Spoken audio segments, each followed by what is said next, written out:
The sun was salmon and hazy in the west.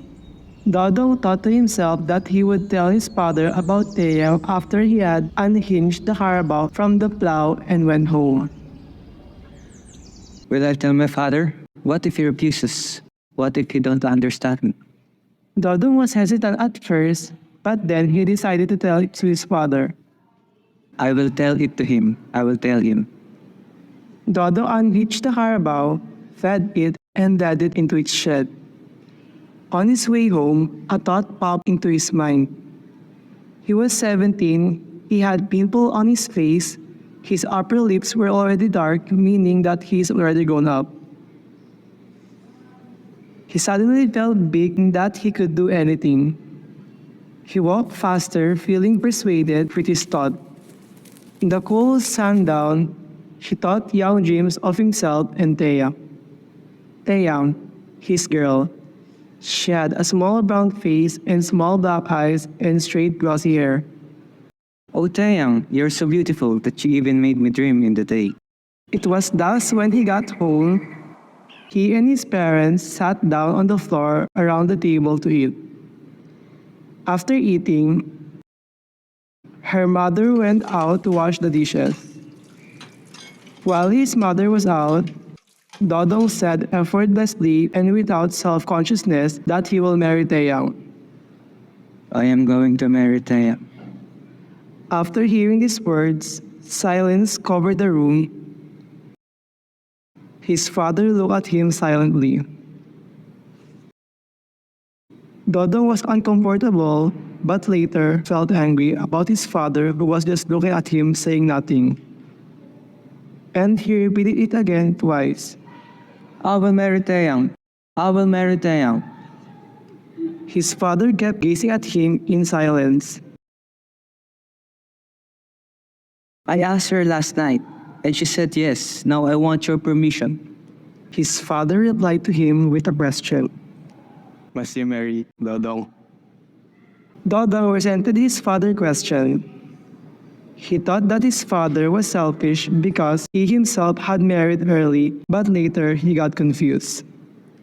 You're very young, Dodong. I'm 17. It's very young to marry. I want to marry Teang. Teang's a good girl. Tell your mother. You tell her, Tatay. Dodong, you tell her na. You tell her. Alright, Dodong. Alright, Dodong.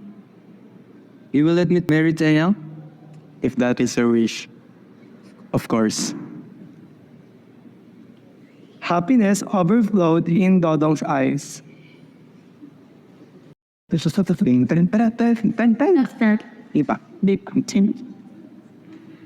Dodong stood in the sweltering noon heat. He was profusely sweating that his clothes were damp. He cannot stand inside the house because he felt afraid of it. He was also afraid of Teang, who was giving birth in the house. He is hearing screams that chilled his blood. He began to wonder if childbirth was really painful. For a moment, I would be a father. A father. He heard his mother's voice from the house. Come up, Dodong, it's over. Of a sudden, he felt terribly embarrassed as he looked at her. Dodong. He dropped his eyes and pretended to dust dirt off his shorts. Dodong. His mother called again. Dodong. He turned to look again and this time saw his father beside his mother. It's a boy. His father said as he beckoned Dodong to come up. Dodong felt more embarrassed and did not move. He wanted to hide from them, to run away. Dodong, you come up. You come up. He stood still, not moving anything. Dodong. Dodong. Come up. His father thrust his hand in his and gripped it gently. Son, Dodong.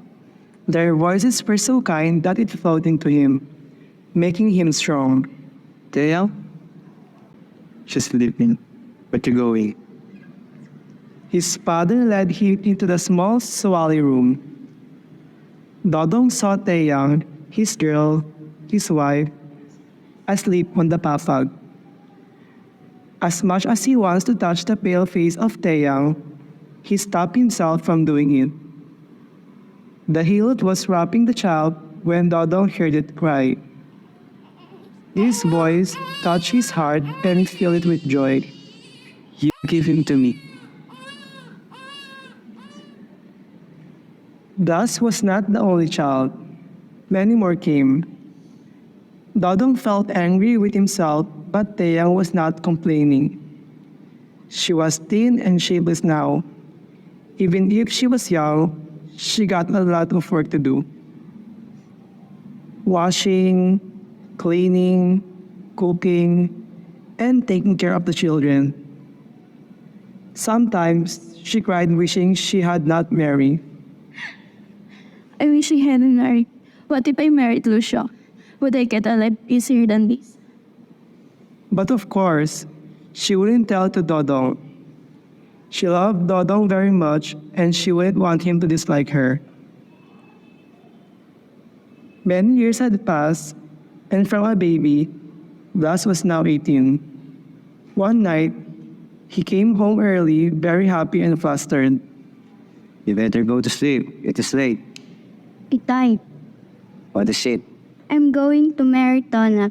She accepted me and I love her. Was she married? Yes, He was silent, but he felt sad and sorry for his son. you have no objection. Plus, none. Long ago, youth and love did triumph for Dodong, and then life. Dodong looked wistfully at his young son in the moonlight. He felt extremely sad and sorry for him. Don't make decisions without thinking about it first, especially if it's marriage. This story is for the youth of our generation that their eyes may be open to reality. Remember, youth must triumph now, love must triumph now. Afterwards is life. Sam, nak, okay ka na? Konting smile naman dyan, oh. We'll have fun. Okay, Dad. I'll try.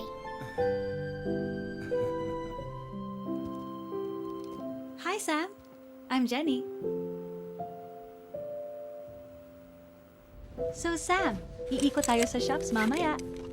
Mahilig ka daw sa dresses. No. Sam, Sige, lalagyan kita ng tea, tapos... Hi, Sam. May I join you?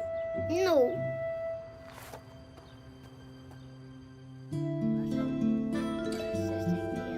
Nakakaiyak naman to. No.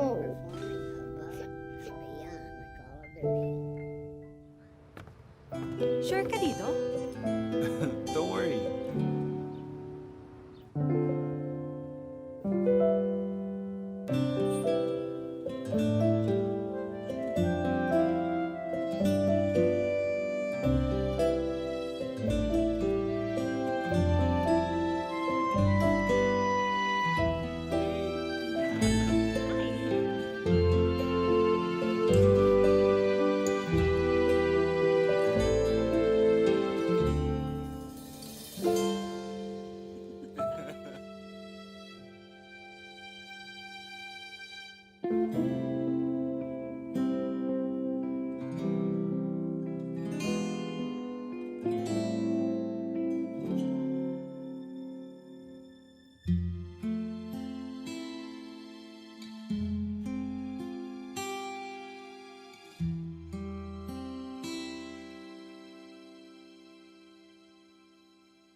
No. No.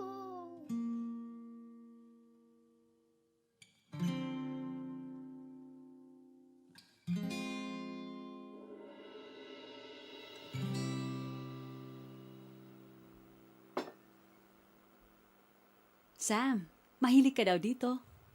First time to ha, so pasensya na.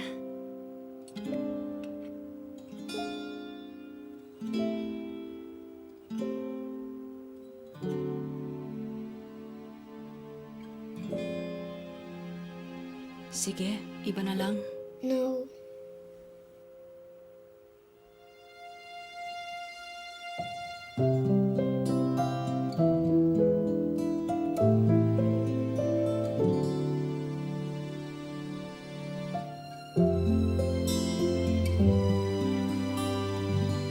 Time to eat?